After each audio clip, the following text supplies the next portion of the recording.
ये बताया जा रहा है सरकार की तरफ से कि scope, nature, category of the officers, employees को वो लोग खुद तकर्रुर कर सकते। What are you doing? Is 600 crores enough? Why don't you increase it to 10,000 crores when money is a no issue for you? Every time we say.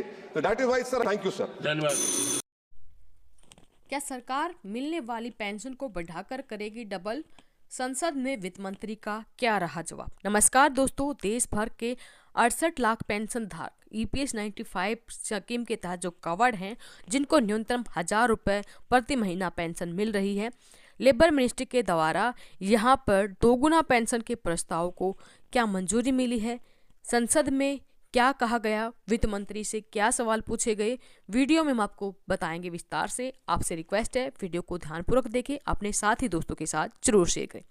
दोस्तों, कर्मचारी संघ की तरफ से लंबे समय से कर्मचारी और रिटायर होने वालों के लिए कर्मचारी पेंशन योजना 1995 के तहत न्यूनतम पेंशन बढ़ाने की मांग की जा रही है।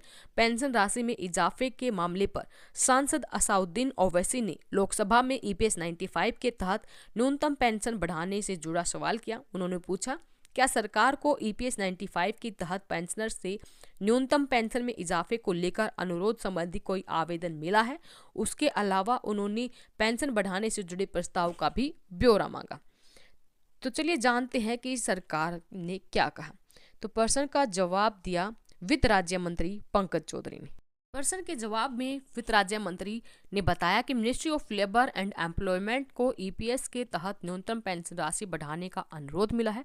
अनुरोध करने वालों में ट्रेड यूनियन भी शामिल हैं। श्रम, कपड़ा, कौशल विकास पर स्थायी समिति की 30वीं रिपोर्ट की टिप्पणियों और निष्कर्षों के आधार पर ओवैसी ने EPS बढ़ाने की सरकार के प्रतिनिधित्व के आकलन को लेकर जानकारी मांगी है।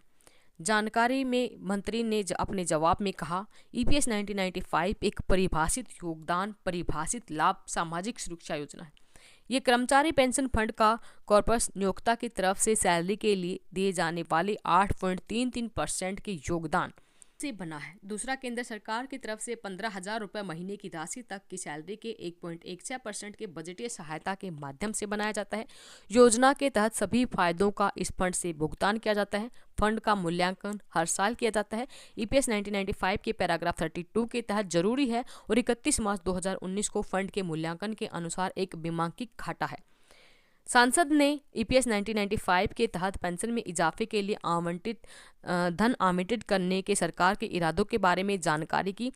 यदि हाँ, तो इस संबंध फैसले के पीछे के कारणों के बारे में भी जानकारी मांगी। मंत्री ने इसके जवाब में कहा, सरकार ने पहली बार 2014 में EPS 95 के तहत पेंशनर को 1,000 रुपये महीना न्यूनतम पेंशन दी।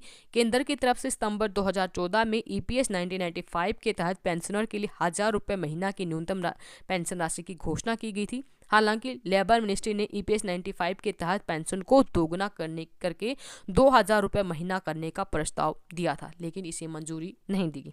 तो साफ तौर पर यहाँ पर बताया गया है कि लेबर मिनिस्ट्री ने सिफारिश की थी, प्रस्ताव दिया था कि EPS 95 के तहत कवर्ड पेंशन को डबल करके 2,000 किया जाए, लेकिन इसे मंजूरी नहीं मिली। ये थी EPS 95 पेंशन धारकों की न्यूनतम पेंशन बढ़ोतरी को लेकर वित्त राज्य मंत्री पंकज चौधरी द्वारा दी गई जानकारी। वीडियो अपने साथी दोस्तों के साथ जरूर शेयर करें। धन्यवाद। जय हिंद, जय भारत।